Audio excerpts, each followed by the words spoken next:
lire dans Matthieu 3. Matthieu chapitre 3.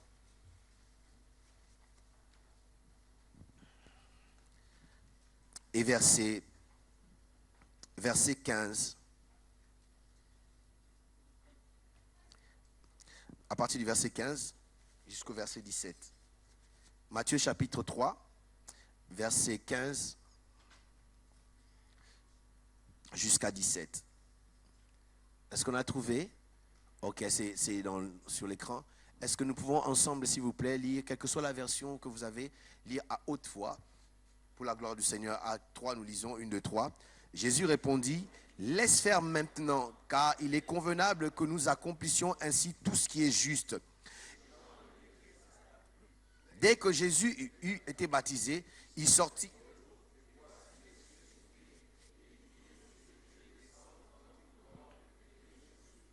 Et voici une voix fit entendre des cieux ces paroles. Celui-ci est mon fils bien-aimé en qui j'ai mis toute mon affection. Amen, amen. Amen, amen. Amen, amen. Aidez-moi, dites à votre voisin, laisse le ciel te présenter. Change de voisin, dis, laisse le ciel te présenter. Tel sera le thème, n'est-ce pas, de ce matin. Nous allons prier. Notre roi, nous te disons merci. Et nous voulons te bénir. Nous voulons nous recommander sous ta grâce et te dire combien nous avons besoin de toi. S'il te plaît, puisses-tu nous utiliser, Seigneur, passer au travers de nous pour parler à quelqu'un, pour fortifier quelqu'un. Seigneur, merci, oh Dieu, parce que lorsque nous venons dans ta maison, tu nous parles. Un seul mot, Seigneur, mon Dieu, peut fortifier.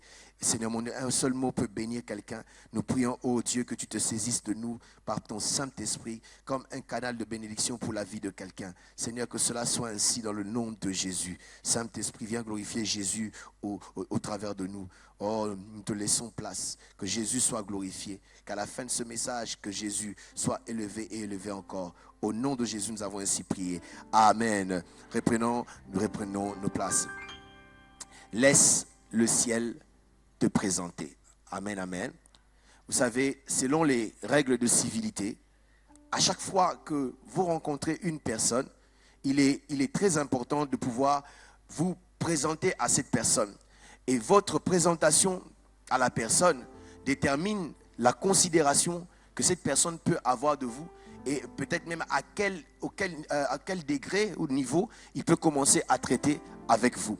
Et il est très important que d'être présenté. Et des fois, en parlant de présentation, on peut être présenté par des gens et la personne aussi qui te présente a un poids par rapport au geste qu'il est en train de faire. Lorsque c'est une personne quand même considérée et lorsque cette personne nous recommande ou bien présente une autre personne, cela apporte aussi la considération à cette personne. Et aussi si la personne elle-même a certains degrés et qu'on lui présentait aux autres, cela permet qu'on puisse le considérer d'une certaine manière.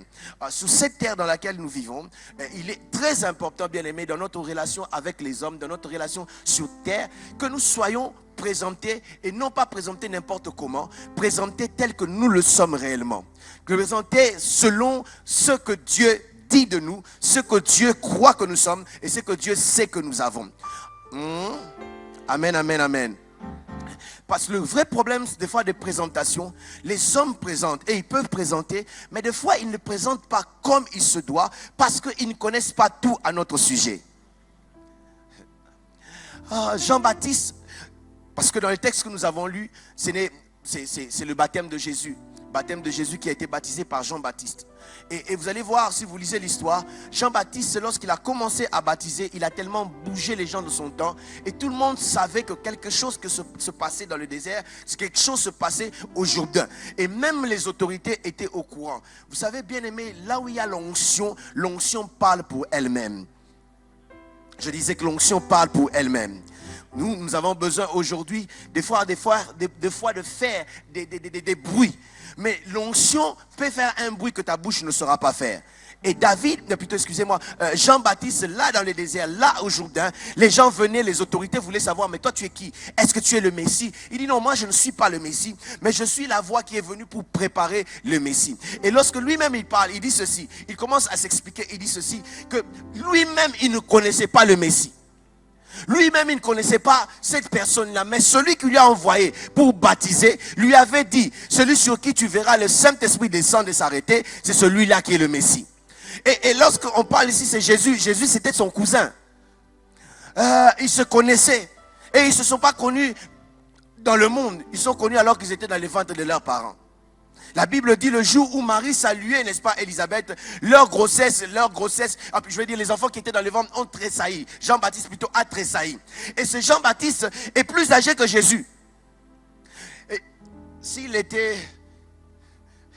de chez moi, on l'aurait appelé avec un préfixe. Jean-Baptiste allait appeler, Jésus allait appeler Jean-Baptiste avec un préfixe. Il n'aurait pas appelé par son prénom. Il fallait qu'il y ait un préfixe pour signifier qu'il est plus âgé. Et Jean-Baptiste, malgré cela, ne connaissait pas réellement qui il était. Il connaissait son cousin. Il savait peut-être qu'ils ont joué ensemble. Peut-être ils ont joué au cache-cache. Ils ont joué je ne sais à quel jeu ensemble. Mais il n'avait pas la véritable révélation de cette personne-là. Jusqu'à ce que le Créateur, celui qui l'a envoyé, puisse le révéler à lui. Bien aimés, vous savez, les gens qui sont autour de nous, nous ne les connaissons pas réellement. Nous connaissons seulement une partie de ces personnes-là. Mais nous ne connaissons pas réellement les personnes qui sont autour de nous. Et il est important que nous puissions voir les gens, que Dieu nous aide, je dis bien Dieu nous aide, nous tous, à voir les gens avec les lunettes de la révélation, de voir les gens selon que Dieu est en train de les voir, afin que nous puissions traiter avec eux, non au niveau de l'humain, mais au niveau divin. Alléluia. Tu risques de mépriser ta bénédiction tout simplement parce que tu ne la vois pas telle que Dieu voit cette bénédiction. On raconte l'histoire d'une sœur. Cette sœur a prié longtemps que Dieu puisse la bénir avec un mariage. Et de l'autre côté, il y avait un frère qui cherchait aussi le mariage. Mais malheureusement, ce frère n'était pas apparemment d'apparence attrayant. C'est quelqu'un qui venait de terminer ses études à l'université. Et dans un pays qui n'est pas assez développé. Et ce frère, lorsqu'il est venu, il avait tout ce qu'il avait dans sa vie. C'était Jésus. Et le diplôme qu'il venait d'avoir. C'est le genre de personne, quand vous le regardez d'apparence, vous avez pitié de lui. Il avait ces genres de chaussures qui ressemblaient à un crocodile qui est en train de manger. Les genres de chaussures, quand vous regardez, cela a des blessures et intérieures et extérieures. Il avait un gros pantalon qui n'était pas de sa taille, mais qui devait serrer avec une ceinture. Et sa cravate ressemblait à un serpent. C'est le genre de cravate quand vous mettez et que vous entrez dans une forêt, tous les serpents vous suivent. Et vous posez la question, pourquoi est-ce que vous me suivez? Il dit, parce que tu as porté notre frère sur ton cou. C'était un frère d'apparence, il n'attirait pas. Lorsqu'il est venu vers la sœur, il lui demande la main. La sœur a fait quelques pas en arrière. Il a commencé à prier. Eli, lama sabachthani. Mon Dieu, pourquoi m'as-tu abandonné? Même les choses pareilles me font la cour. Le frère humilié qu'il était, il est parti. Mais le frère était quand même persévérant. Il a demandé la main à une autre sœur. Et la sœur a été d'accord. Ils ont commencé leur relation. Quelque temps après, il a eu un travail et un bon travail. Quelque temps après, il commence à être stable. Il a eu une maison. Après ça, il a acheté une belle voiture. Après ça, ils ont commencé à planifier leur temps de mariage. Maintenant, lorsqu'il planifiait le temps de mariage, il avait déjà changé de mine. D'apparence, il avait changé. Et cette soeur-là qu'il avait méprisée est venue le voir. Il dit, mon frère, je dois te parler. Il dit, ah moi? Il dit, oui, je dois te parler. Il appelle à côté. Il dit, vous les frères d'aujourd'hui, je ne comprends pas. Une sœur fait seulement un peu de fier, tu n'insistes même pas. Le problème, ce n'est pas les fiers. Le problème, c'est qu'il avait méprisé, rabaissé. Il ne connaissait pas. Oh my God. Bien aimé, les gens qui sont autour de nous, nous ne les connaissons pas. J'ai dit, les gens qui sont autour de nous, nous ne le connaissons pas. Bien aimé, c'est vrai que les gens nous regardent tels qu'ils nous voient, mais ils ne savent pas, il y a un Dieu qui nous a créés. La différence qu'il y a entre les hommes et Dieu, c'est que les hommes nous regardent par rapport au niveau où ils vous ont rencontré, par rapport à votre histoire, mais Dieu connaît votre potentiel. Dieu connaît ce que vous êtes aujourd'hui et ce que vous êtes appelés à devenir demain. Les hommes nous traiteront toujours selon la révélation qu'ils ont de nous. Mais Dieu, oh my God, lui, il connaît ce que nous, notre valeur réelle. Et laissez Dieu nous présenter. Car si Dieu nous présente, les gens vont nous considérer à un certain degré. Est-ce que je parle à quelqu'un? Parce que Dieu nous présente tel qu'il est en train de nous voir. En chacun de nous, je dis bien chacun sauf personne. Tel que nous savons, nous sommes ici. Dieu a des choses qu'il a mis en chacun de nous. Des fois, tu ne sais pas. Cette personne que tu sembles mépriser, ça nous arrive malheureusement, humains que nous sommes, de mépriser les gens. ou de ne pas croire aux gens, ou de ne pas donner la chance aux gens. Et le vrai problème, c'est parce que nous ne voyons pas les choses telles que Dieu voit les choses. Mais le bien, ce qui est bien, c'est que Dieu, c'est un Dieu qui parle. Si les hommes ne te voient pas, Dieu peut parler de toi. J'ai dit, si les gens ne comprennent pas qui tu es, Dieu peut parler de toi. Dieu peut te présenter aux hommes. Voilà pourquoi je dis, au lieu de pleurer, attendons que Dieu puisse parler de nous. Attendons que Dieu puisse nous présenter. Je ne sais pas à qui je suis venu parler ce matin, mais je te dire, attends à ce que Dieu puisse te présenter. La situation, la considération que les hommes va changer parce que c'est Dieu qui parlera en ta faveur. Amen, amen, amen. Vous savez, quelqu'un a dit ceci, qu'il y a 4 voix sur cette terre. La voix de Dieu, la voix de l'homme lui-même, la voix du diable et la voix des autres. Et la voix que tu embrasses deviendra ta destinée. Si tu embrasses ce que les hommes disent, ta vie sera ce que les hommes disent. Si tu embrasses ce que le diable, parce que lorsque le diable parle, il cherchera toujours à te rabaisser. Et lorsque toi-même, à cause de ton environnement, là où tu as grandi, ou là où tu vis, tu te méprises, tu n'iras jamais loin. Voilà pourquoi nous servons un Dieu. Avant de faire des choses, il nous envoie des paroles prophétiques. C'est une façon pour lui de pouvoir se présenter d'abord à nous. Vous savez, quand je regarde la famille de Jacob, Jacob a eu 12 fils. Et le 11e, c'est celui-là qui était le plus élevé de tous. Mais quand on regarde la place qu'il a dans la famille, cette place-là, normalement, ne devait pas lui donner le succès ou l'élévation. Pourquoi? Joseph est 11e fils de la famille. Or, selon le symbolisme de nombre, le chiffre 11, c'est le chiffre de la confusion. Donc, normalement, c'est quelqu'un qui devait avoir la confusion dans sa vie. Mais il n'avait pas la confusion. Mais le Dieu qui est, oh my God, il est né 11e dans la confusion, mais il n'était pas dans la confusion parce que Dieu a commencé à le présenter à lui-même d'abord en lui donnant un songe. Et dans ce songe, lui-même sera tellement excité qu'il commençait à en parler. Parce que les gens le voyaient comme un enfant de honte. Mais Dieu le voyait, n'est-ce pas, quelqu'un qui allait conduire la famille. Aide-moi, dis à ton voisin, laisse Dieu te présenter. Dieu va te présenter là où les hommes ne te donnent pas de chance. Vous savez, lorsque nous lisons l'histoire de David, dans la famille de David, David était le 8e fils. Le 8e fils. Contrairement à ce qui se dit, on dit qu'il était méprisé, c'est possible. Mais la position, n'est-ce pas, qu'il avait aussi, c'était une position telle que ces gens là où il était un peu, méprisé.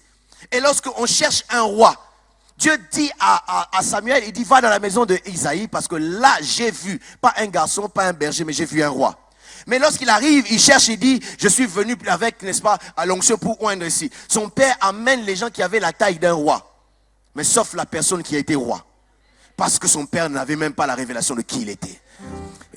Bien-aimés, les gens vont nous traiter tels qu'ils nous traitent. Ce n'est pas un problème. Laissons Dieu seulement nous présenter. Donnons le temps à Dieu de nous présenter et les choses vont commencer à changer. Laissez-moi me dire, les vrais témoignages, c'est parce que les hommes disent. Les hommes parlent, peut-être ils ont raison, mais ce n'est pas le vrai témoignage. Le vrai témoignage, c'est le Créateur. Parce que lui, il connaît la valeur de la chose qu'il a créée. La meilleure personne à présenter, par exemple, un téléphone Samsung, c'est la personne qui a créé ce téléphone-là. Il va vous dire, ce bouton sert à ceci, cette application sert à ceci. Si tu fais ceci, tu fais cela. Je ne sais pas qu'en est-il de vous. Moi, je suis un peu très vieux par rapport à ce téléphone d'aujourd'hui. Il y a des choses, je ne fais que découvrir. Ceux qui sont moins âgés que moi, ils sont plus forts. Il y a même des parents qui ne savent pas faire des choses. Ils disent, viens faire, c'est ton téléphone, mais c'est les enfants qui font. Mais la vérité, c'est que la personne qui a créé ces choses connaît mieux la chose que nous autres. Et le véritable témoignage, c'est le témoignage que Dieu donne. Et Jean, n'est-ce pas, va baptiser Jésus. Et la Bible dit, le ciel s'ouvrit et une voix se fit entendre pour témoigner de Jésus. Il dit, celui-ci est mon fils en qui j'ai mis toute mon affection. Jean dit, ah bon? Donc depuis longtemps là, moi je ne savais pas. Donc le Saint-Esprit, ah non, c'est lui. Il a eu une autre façon de le voir. Et il va lui aussi à son tour le présenter. Voici l'agneau de Dieu qui ôte les péchés du monde. Ce qui est plus important, bien aimé, ce n'est pas l'opinion des hommes sur terre, mais c'est l'opinion de Dieu dans les cieux. Laisse le ciel parler de toi. Laisse Dieu témoigner de toi. Pas les opinions des hommes. Ils peuvent dire tout ce qu'ils veulent. Mais si Dieu décide autrement, il en sera autre. Alléluia. Je suivais un ami qui disait un jour, il dit que des fois, le ciel pleure, la terre acclame. Ça veut dire, les hommes peuvent avoir une opinion que Dieu n'a pas. Une opinion de vous, de toi, que Dieu n'a pas. Les gens peuvent être là en train de t'acclamer, de t'apprécier, alors que Dieu ne t'apprécie pas. Et souvent, quand nous croyons que les gens sont en train de nous encourager dans nos bêtises, dans ce que nous faisons, ils sont en train de nous supporter, nous croyons aussi que Dieu est avec nous. Il est possible, bien aimé, que vous pouvez avoir un semblant d'avancée. Mais Dieu n'est pas dans ces choses-là. Il est possible de continuer à faire des choses, mais la véritable grâce de Dieu n'est plus. Mais vous êtes là, devant les hommes, ça se voit, mais devant Dieu, rien. Voilà pourquoi je préfère que le ciel parle de moi, que la terre puisse parler de moi. Je préfère que lorsque le ciel parlera, que la terre ne fasse que témoigner de ce que Dieu a fait. Parce que si je suis ce que la terre dit de moi, je serai confus par rapport à ce que Dieu me dit. S'accrocher plus à ce que Dieu nous dit, au témoignage de Dieu. Bien aimé, Dieu ne voit pas comme les hommes. Parce qu'il peut arriver que les hommes mettent un point dans votre vie. Mais dans la ponctuation, selon les règles de la ponctuation céleste, c'est Dieu la seule personne qui peut mettre point. Les autres virgules, on te permet. Point virgule, on peut te permettre. Point d'interrogation, on peut te permettre. Mais Dieu est la seule personne à faire un point dans la ponctuation de la vie des gens. Parce que c'est lui qui est le créateur. Et c'est lui qui doit parler de nous. Le problème, ce n'est que question de temps.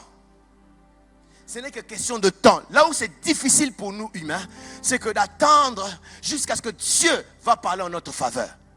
Parce que nous sommes des fois, je ne dirais pas pressés, mais nous voulons voir les choses à notre manière.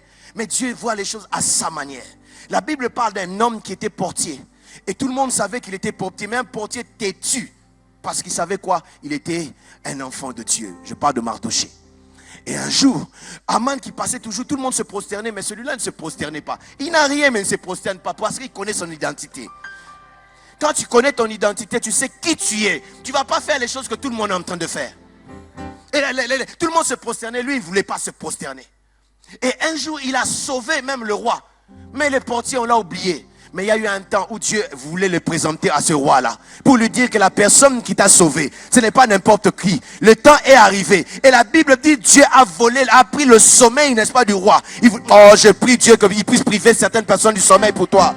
Je dis que je prie Dieu que d'autres personnes puissent avoir des insomnies. Tout simplement parce que Dieu veut parler de toi. À qui je parle, dis amen et bien ça tout. Que Dieu prive les choses pour qu'il puisse se tourner et tourner le regard vers toi, qu'il puisse aller reprendre ton dossier. Il y a quelqu'un, ton dossier dans les tiroirs qui sont fermés, mais je prie Dieu qu'il puisse les envoyer là-bas, même par erreur, qu'ils ouvrent n'est-ce pas ce tiroir-là, pour prendre ton dossier, parce qu'il est temps que Dieu puisse parler de quelqu'un. Je disais, il est temps que Dieu puisse parler de quelqu'un. Le temps où Dieu veut présenter quelqu'un est arrivé. Le temps où Dieu veut parler de quelqu'un ici est arrivé. Et c'était très important qu'il puisse parler, n'est-ce pas, de Jésus, pour plusieurs raisons. Parce que je vous ai dit, il y a la voix des hommes, il y a la voix de soi, il y a la voix aussi, il y a la voix du diable et la voix de Dieu. Et il était important de parler ça parce que c'est ce que Jésus allait confronter dans sa vie. Juste après, il s'est rendu, n'est-ce pas, au désert et le diable dit, si tu es réellement le Fils de Dieu, ordonne. Mais est-ce que Jésus n'était pas Fils de Dieu? Bon, peut-être si c'était moi, j'aurais pu tomber dans les pièges parce que je n'avais pas d'exemple. Jésus me donne l'exemple pour dire qu'il savait qui il était. Ce n'est pas toi qui détermine si je suis fils de Dieu ou pas. Je le suis, je n'ai pas besoin de te démontrer. Et quand on comprend qui nous sommes, on n'a pas besoin de vivre pour prouver. Il y a des gens qui mangent pour prouver, qui s'habillent pour prouver, ils roulent dans les voitures pour prouver, ils habitent des appartements pour prouver, et ils sont remplis de dettes seulement pour prouver. Parce que tu ne sais pas qui tu es. Si tu sais qui tu es, tu n'as pas besoin de prouver. Il y a même des gens qui pêchent seulement pour prouver. Oh, mais toi, tu es quel genre de garçon comme ça? Oh, non, ils me prennent pour que je vais leur montrer aussi. Moi, je sais voler. Tu vas casser un magasin, on t'arrête. Tu es en prison tout simplement parce que tu voulais prouver. Le problème, c'est qu'il y a un problème dans ton identité. Si tu sais qui tu es, tu n'auras pas à chercher à prouver les gens. Je suis ce que je suis par la grâce de Dieu. Tu diras comme Paul, je suis ce que je suis par la grâce de Dieu. Si vous avez des maisons et vous êtes riches, ce n'est pas un problème. Mais moi, je suis quelque chose en Dieu. Et la Bible dit, Christ en moi, c'est l'espérance de la gloire. Même si aujourd'hui je manque, ce n'est pas un problème. Le problème c'est que je sais qui je suis. Oh, tu peux malmener un lionceau parce qu'il est petit. Mais si le lionceau sait qui il est, un jour, toi qui le malmènes, tu vas fuir. Parce qu'il va grandir. Il va grandir. Et lorsqu'il va, wow, il terrorise tout le monde. Parce que, oh my God, il sait. Un jour, ça se passe dans mon pays. À l'époque, dans les années 80, notre président de la République était un grand dictateur. Sérieux. Alors moi d'habitude, même jusqu'à aujourd'hui, j'aime taquiner les enfants. Et je me retrouve dans un endroit où il y avait beaucoup d'enfants. Et j'essayais comment dire, de les intimider. Ils étaient dans un groupe, tous se sont éparpillés. Sauf un. Il n'a pas bougé, il me regardait comme ça. Et moi, pour vouloir le prouver, je voulais faire encore plus. Merci Seigneur, je ne sais pas qu'est-ce qui m'a retenu. Je me suis retenu. Et puis on m'a dit, tu le connais? J'ai dit non, c'est le fils du président. J'ai dit, aïe, aïe, aïe.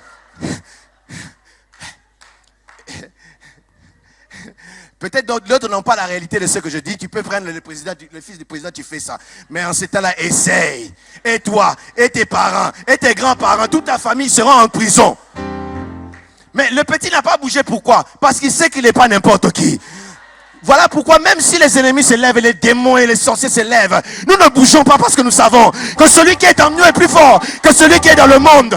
Ça peut chauffer autour de nous, mais je sais que mon Dieu est plus fort que le diable. Mon Dieu est plus fort que les démons. Je sais qui je suis. Je marche avec assurance parce que Dieu a parlé de moi. Il m'a présenté à moi-même et le temps vient, il va me présenter aux autres. Si tu es d'accord, lève ta main et dis yeah! Oh, gloire à Dieu. Gloire à Dieu. Dieu nous présentera toujours aux hommes. Et lorsque je lis ma Bible, je vois par exemple notre Seigneur Jésus. Parce qu'il savait ce qui allait arriver. Un jour, dans Jean 10, Jésus a commencé à parler de lui-même. À parler de ce que Dieu lui avait dit. Dieu lui a dit il savait. Celui-ci est mon fils en qui j'ai placé toute mon affection. Il savait, n'est-ce pas, lorsque le ciel est ouvert, Dieu lui a parlé, il a connu son identité. Et il commence à parler, je suis la porte des brebis. Je suis ceci, cela. Je suis le fils de Dieu. Et la Bible dit, les Juifs vont se lever. Ils étaient tellement fâchés. Et ils ont pris Jésus et ils voulaient le lapider. Et si vous lisez bien la Bible dit, Jésus a fui. Les fils de Dieu, j'imagine. Il soulève la robe. Il dit, ici on ne blague pas. Parce que si on reste ici, il y aura des problèmes. Il a pris la tangente. Il a commencé à fuir. Et j'imagine comme nous, il fait ça, il passe. Il laisse passer l'autre. Et puis il a entendu la venue. Il va disparaître. Il a essayé de faire quelque chose qui était vrai de sa vie. Mais il n'a pas pu se défendre bien. Et apparemment, c'est comme si Dieu n'a rien fait en ce temps-là. Est-ce que vous savez que ça peut amener les doutes? Que vous essayez avec foi de faire quelque chose et ça ne marche pas. Parce que ça peut arriver.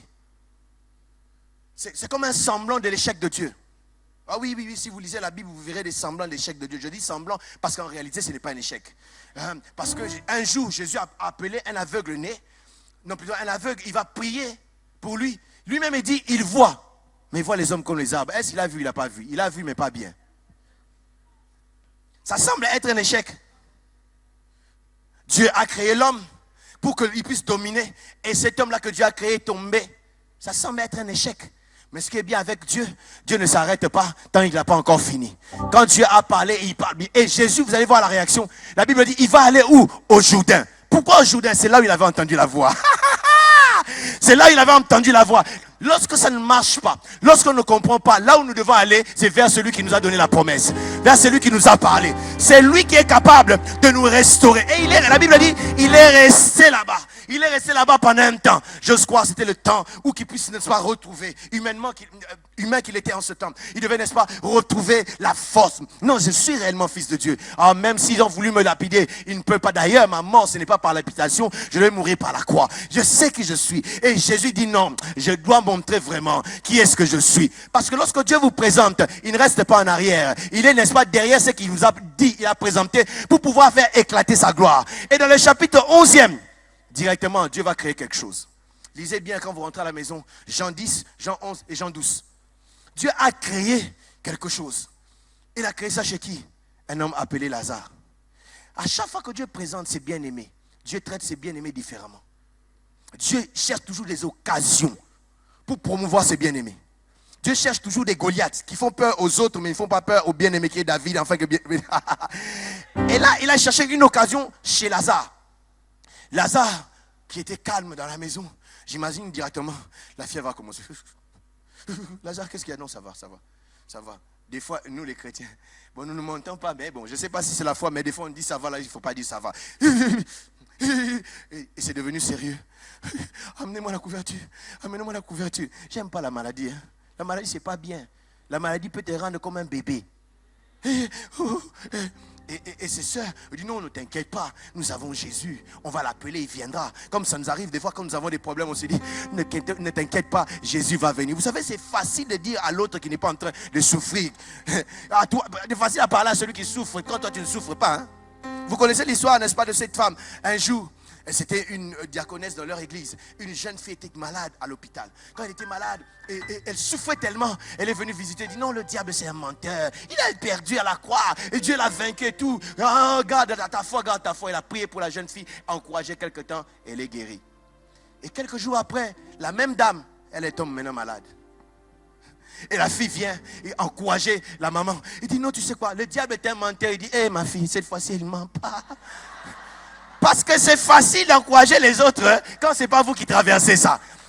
Lazare réalise que Jésus, c'est son ami.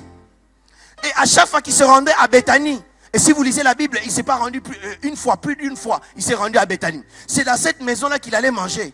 C'est dans cette maison et tout le monde savait que Jésus aimait Lazare. Et ce n'est pas faux, Jésus aussi l'aimait. C'était un bien-aimé de Jésus. Et pour un bien-aimé, on ne traite pas comme n'importe qui. Parce que s'il avait guéri, ça aurait été comme la femme à la perte de sang. Elle a été guérie par Jésus sans que Jésus la connaisse. Donc ça allait être un miracle. Mais un miracle qui n'est pas digne d'un bien-aimé. S'il avait ressuscité quand il est mort, comme il a ressuscité le fils de la veuve de Naïn, ça allait être pas très... C'est pas un miracle que mérite un bien-aimé.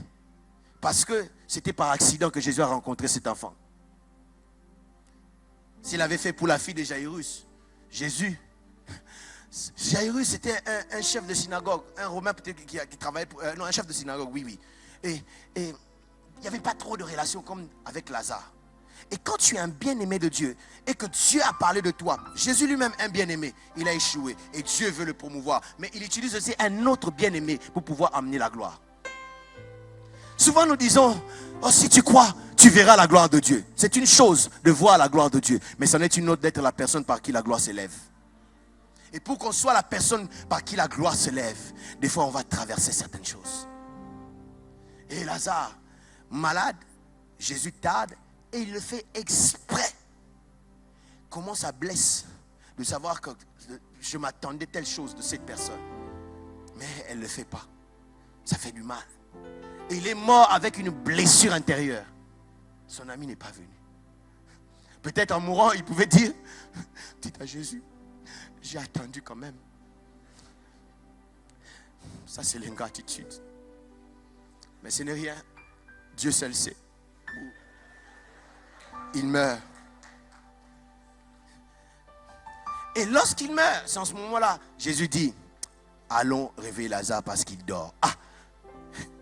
Et la Bible dit, parmi les gens qui étaient dans le groupe, il dit, ok, on va y aller quand même. J'ai l'impression que ça va barder là-bas. Et certains ont pris des épées, ils se sont préparés parce qu'ils savaient que là-bas, ça va chauffer. Mais ça allait chauffer non en bagarre, mais ça allait chauffer à la gloire de Dieu. J'aimerais dire à quelqu'un que la gloire de Dieu est sur le point d'éclater dans la... Oh my God. Je ne sais pas si je parle à quelqu'un. Je dis la gloire de Dieu est sur le point d'éclater dans ta vie. Et lorsqu'il arrive, il y a tout ce débat-là entre Marie et... Vous connaissez l'histoire. Et Jésus dit, montrez-moi là où vous l'avez mis. Parce que le moment est arrivé. Ce que Dieu avait dit puisse être vu des hommes. Ce que Dieu a dit peut-être quand ils n'étaient pas. Mais là, Dieu va le montrer devant tout le monde. Et la Bible dit, il se lève, il se tient devant la tombe et écrit, Lazare. Lazare sort. Lazare sort. Souvent quand nous regardons, peut-être dans des bandes dessinées, nous regardons l'image de Lazare, on montre quelqu'un qui était dans une maison, qui est en train de sortir. Mais je ne pense pas que c'est la réalité, parce qu'il était bandé des pieds. Il était bandé des mains, il était bandé des yeux. Et si nous allons en ce temps-là, les tombes étaient des tombes où il y avait des marches. Donc on doit descendre, 40 marches environ, et on dépose le mort le cadavre, on le dépose. Et puis on remonte, on roule la pierre, on ferme la pierre. Et Jésus dit, ôtez la pierre, on ôte la pierre. Il dit, Lazare, sors. Ah. Bon, comment est-ce qu'il est sorti? Il y a 3 possibilités. Peut-être, hein, il s'est réveillé, il a commencé à sauter. 40 marches pour sortir. Une deuxième possibilité, il commence à ramper. Jusqu'à monter, à monter. Troisième possibilité, il pouvait être d'en bas. La parole a pris de là où il était. Il a propulsé devant la porte directement. Je ne sais pas comment est-ce que tu vas sortir en rampant, en sautant, en étant mais je sais une chose, Dieu va faire sortir quelqu'un. Je disais, Dieu va faire sortir quelqu'un. Tu es resté longtemps dans le moment de larmes, mais Dieu va te faire sortir. Des moments d'incompréhension, Dieu va te faire sortir. Je ne sais pas comment, mais tu sortiras. Dis à quelqu'un, je sortirai. Dis à quelqu'un, bien, je sortirai. Je vais sortir et les gens me verront. Et le comme c'est que les gens qui l'avaient bandé, c'est les gens qui l'ont vu. Et la Bible dit, Jésus ne s'est pas arrêté là. Il dit ceci. Il dit ceci. Débandez-le. Débandez, parce que c'était des bandes liées au débat. Débandez-le. Donc, en d'autres termes, ceux qui t'ont bandé, ils recevront l'ordre de te débander. Après quoi, eux-mêmes seront en débandade. Ah ouais. Et lorsque vous allez dans Jean 12, directement la Bible dit, les Juifs sont venus et plusieurs ont cru parce qu'ils ont vu Lazare qui était ressuscité. Les mêmes personnes qui avaient refusé de croire qu'il était le Fils de Dieu. Dieu l'a présenté et le Dieu a appuyé sa présentation. Il y est réellement ce que moi j'avais dit. Laisse-moi te dire, les gens ne te connaissent pas bien encore. Je parle à quelqu'un, je dis, ils ne te connaissent pas bien encore. Ils te voient par rapport à tes erreurs d'hier. Oui, tu les as fait, mais les choses ont changé. Dieu voit le potentiel qui est en toi. Dieu voit la délivrance que tu vas apporter. Dieu voit le changement qui vient au travers de toi. Dieu voit, n'est-ce pas, l'histoire de la famille qui va changer au travers de toi. Les choses vont changer. Il a dit, voici mon fils en qui j'ai placé toute mon affection. Parce qu'il a toute mon affection, il verra aussi toute ma gloire. Il verra aussi ma main se réaliser. Qu'importe la maladie qui te tracasse, la gloire de Dieu va éclater. Si c'est à toi que j'appelle, là je parle, dis yeah! Ok, gloire au Seigneur, j'arrête la prédication ici, on se lève. On se lève. Oh, laisse Dieu te présenter. Que Dieu te présente. Que Dieu te présente. Que Dieu te présente. Lui, s'il te présente, il sera derrière sa parole. Et il va frayer le chemin. Là où ils ont dit non, ils changeront le non en oui. Parce que c'est Dieu qui parle de toi. C'est Dieu qui parle de toi. Que Dieu leur fasse rêver de toi. Alléluia. Alléluia. Alléluia. Élève ta voix, commence à parler à Dieu seulement. J'aimerais te dire aujourd'hui, tu n'es pas ce que les hommes disent que tu es. Tu n'es pas ce que tes erreurs disent que tu es. Alléluia. Oui, tu as fait cette erreur-là. Oui, tu as même péché. Oui, tu as même amené la honte. Mais tu n'es pas une honte. Tu n'es pas une honte. Oui, l'échec est venu dans ta vie, mais tu n'es pas un échec. Tu n'es pas échec. En toi, Dieu a mis, il a investi des choses. Il a investi des choses. Je dis, Dieu a investi des choses. Dieu a investi des choses. Alléluia. Avant d'aller loin, il y a des gens que Dieu présente, un peu comme Aaron. Moïse est à la montagne et Dieu lui dit, lorsque tu descendras, tu prendras Aaron et tu vas l'établir souverain sacrificateur. Au moment où Dieu est en train de parler de lui à Moïse, Aaron était en train de faire le veau d'or.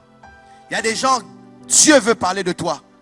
Mais ce que tu vis présentement, ce que tu fais, ça ne ressemble pas à la vie que Dieu attend de toi.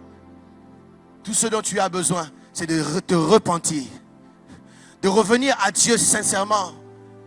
Afin que Dieu puisse continuer son œuvre dans ta vie. Nous avons les yeux fermés, s'il vous plaît. Il y a quelqu'un qui a besoin de redresser sa vie. Il y a quelqu'un qui a besoin de pouvoir synchroniser sa vie par rapport à ce que Dieu dit de lui dans les cieux. Là où tu es, lève ta main. Nous allons prier pour toi et avec toi. Peut-être tu te sens encore. Tu sens comme si ça n'avance pas. Tu as échoué. Tu as fait du mal hier. Tu as fait ceci ou cela. Mais le Seigneur veut te relever. Merci pour ceux qui élèvent. Levez bien les mains. Je veux les voir. Nous allons prier ensemble avec vous. Merci bien-aimé. Alléluia. Merci bien-aimé. Il est possible que vous soyez entré dans cet endroit, dans une position, et que Dieu vous fasse sortir différemment, selon ce qu'il voit de vous. Oh Jésus. Père, je te prie pour ces bien-aimés qui ont levé leurs mains. Père, je prie que ta grâce repose sur eux. Ils ne sont pas ceux que leurs erreurs disent qu'ils sont, ni ceux que les hommes disent qu'ils sont, mais ils sont ceux que toi tu dis qu'ils sont. Tu es celui qui relève. Tu es celui qui agit dans la vie des fils des hommes. Nous voulons te bénir. Au nom de Jésus.